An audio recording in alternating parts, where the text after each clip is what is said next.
अवामी rally से छत्तीसगढ़ से खिताब कर रहे थे राहुल गांधी। अब आगे बढ़ते हैं। मध्य प्रदेश असेंबली इंतखाबात के लिए कांग्रेस ने अपना इंतखाबी मंशूर जारी कर दिया है। कांग्रेस ने उसे वचन पत्र का नाम दिया है। इस बार कांग्रेस ने किसानों पर खास फोकस किया है। उनके ताल्लुक से कई ऐलान किए हैं। कांग्रेस ने किसानों के अलावा नौजवानों, मजदूरों और खवातीन को भी तरजीह दी है। कांग्रेस ने अपने मंशूर में किसानों का 75,800 करोड़ का कर्ज माफ करने का ऐलान किया है। इसके अलावा ग्राम पंचायतों में बैतुल खुला बनाने की ग्रांट का भी वादा किया गया है। इस घोषणा पत्र पर जनता विश्वास करे किन बिंदुओं पर? एक एक बिंदु इस घोषणा पत्र में नहीं, संकल्प पत्र में महत्वपूर्ण है। किसानों के बिंदु, महिलाओं के बिंदु, नौजवान के रोजगार के अवसर के बिंदु, आदिवासी और हमारे दलित समाज के हित और उनकी प्रगति और विकास के बिंदु, एक एक बिंदु हमारे लिए महत्वपूर्ण है और ये हमारा संकल्प है, घोषणा पत्र नहीं है। घोषणा पत्र चाहिए तो घोषणावीर के पास जाइए। ठीक है, तो कमलनाथ जी बोलिए सर, प्रमुख तौर पर क्या बिंदु मानेंगे आपकी इसमें, किन वादों पर जनता विश्वास करे? शासकीय कर्मचारी होए, किसान होए, नौजवान होए, हमारे व्यापारी हों, हमने सब मुद्दों को हमने ये कार्यालय में नहीं बनाया, हमने सड़कों में, खेतों में, बाजारों में बैठकर ये बनाया है। सर, किसानों की कर्ज माफी के अलावा बेरोजगारी को लेकर आपने प्रमुख मुद्दा बनाया। इसमें जो व्यापक घोटाला, ई टेंडरिंग घोटाले की आप बात कर रहे थे, उस पर कितना फोकस किया है? उनकी जो आरोप आपने रखा, हमने कहा है कि जन आयोग बनाएंगे और सब घोटाले मध्य प्रदेश की जनता के सामने हम रखेंगे।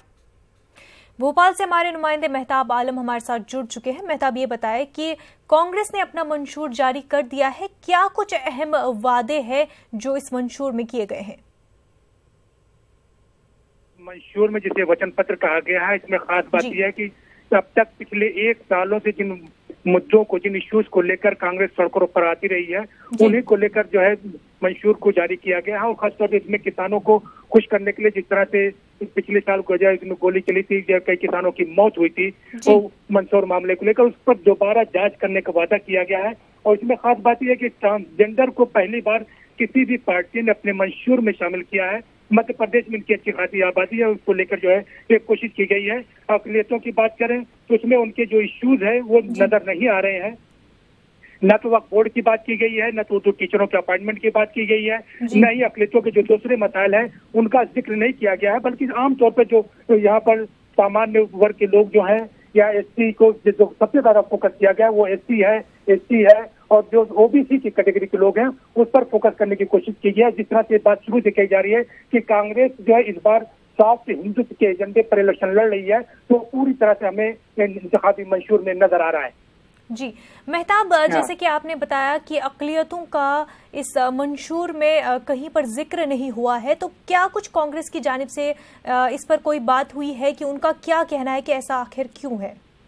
नहीं, उनका जो उनके लीडरों से जो बात हुई, उन्होंने कहा कि हमने सभी तबकों का ख्याल रखने की कोशिश की है। ये वही बात की जा रही है जिस तरह से भारतीय जनता पार्टी ये कहती है सबका साथ सबका विकास। अब सबका साथ और सबका विकास की अगर हम बात करें तो भारतीय जनता पार्टी ने असेंबली की 230 सीटों में से सिर्फ एक उम्मीदवार मैदान में उतारा है और कांग्रेस भी उसी रास्ते पे चल रही है। सिर्फ जो है नजरिया थोड़ा सा बदला हुआ है और ये कह रहे हैं कि हम सबको साथ लेकर चल रहे हैं, सभी तबकात का हमने ख्याल रखा है। अगर सभी तबकात की बात है तो मध्य प्रदेश की 230 सीटों में से जहां पर हाशिए पे मतलब कैंडिडेट को खड़ा किया, 3 उम्मीदवार को मैदान में उतारा है। और अगर मैं थोड़ा मुरतब पीछे जाऊं तो 1980 में इसी मध्य प्रदेश में कांग्रेस ने 20 टिकट दिए थे और 14 मेंबरान असेंबली जीत कर आए थे। तो जैसे पहले मैंने कहा कि जो है इस बार का इलेक्शन जो है soft Hindutva versus hard Hindutva के बीच है, तो पूरी तरह से हमें मैनिफेस्टो में नजर आ रहा है। क्योंकि इस तरह से जिनसे इन्होंने जो पिछड़े वर्ग की स्टूडेंट्स की बात की है कि उनको पीएससी, रेलवे और दूसरी जो मुकाबला जाती इम्तहानात होंगे उसमें फ्री कोचिंग दी जाएगी।